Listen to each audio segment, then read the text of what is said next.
Wow, it's been a pretty long time, almost 2 weeks since my last upload. And this footage, I would say today is the 28th, and the footage is from the 23rd. But this was when I was getting some consistency with my spine tilt, staying lower. And I am doing some different things now because I've found some new inspiration. Before, I was trying to bring a lot of aspects of Anthony Simonson's form into my own everyday practice. And so that's why I'm getting some hardcore near parallel to the ground spine tilt. But I actually have decided that there's another bowler whose form I actually want to follow, and it's a younger kid. He is Ryan Barnes, the son of Chris Barnes, and the kid is a collegiate bowler for Wichita, Kansas, and he's a beast. He's got ball speed that's in the 20 to 21 mile per hour range, and his revolutions are over 500. So what I'm doing in this video is definitely much different than what I'm doing now, but I figure since I'm so early into how I'm bowling right now, things like technique and the direction that I want to go in, I'm just trying all kinds of things and figuring out what really works for me.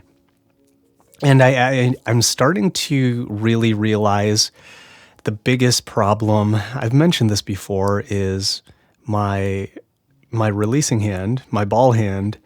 It's just way far out from my body on the entire downswing.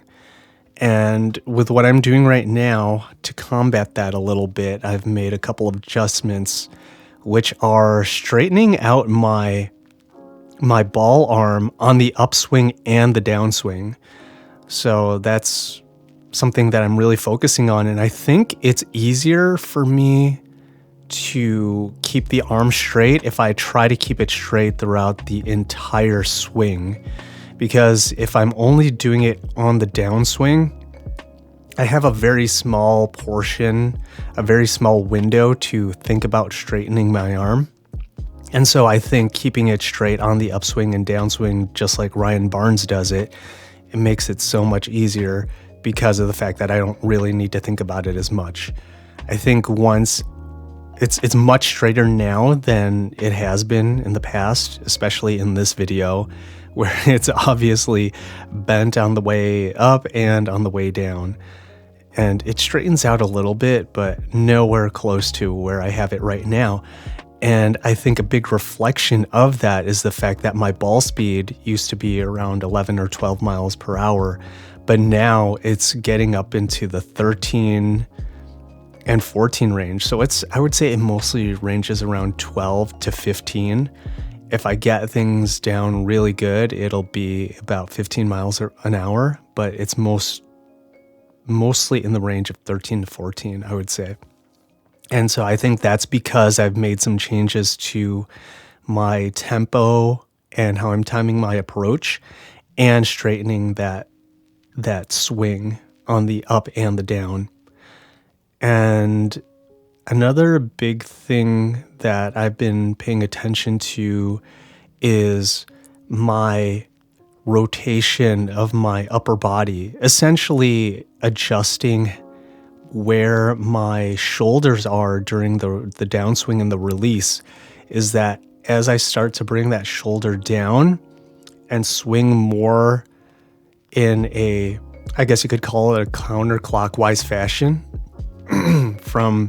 because if I have my left shoulder pointing towards the pins, and then as I come down and as I'm swinging down to bring that right shoulder to the pins and close to the ground, that's what's going to help keep my arm close to my body and keep it more on the inside of my head and get it closer to my sliding foot. And so this is a lot of things that I'm really focused on right now, and I've got to take them all in different timing I mean, address them one by one, because trying to fix all of them at the same time, it's pretty hard, because you really only get a fraction of a second to say, oh, okay, do this now and do this now. And so the thing that I'm focusing on very first is how my footwork is working. I've started to do something where I'm really quick to move from what I call step number 3, since I'm doing a 3-step approach for the way I'm focusing on my core form. But that very first step in each of these clips is what I consider my 3rd step, because ultimately when I finish getting my form down, I'm going to revert back to a 5-step approach. So and the very first step in all of these is what I call my 3rd step. So what I'm doing a lot is I'm going from 3rd to 4th very, very quickly, so that on that downswing, I'm already beginning my 5th step. I'm sliding into my 5th step, because I want that slide to end right when I'm releasing the ball. And so that's how I'm changing my timing. But it looks like we are coming up on the end of the video. Everyone, thank you so much for watching, and I'll see you in the next one.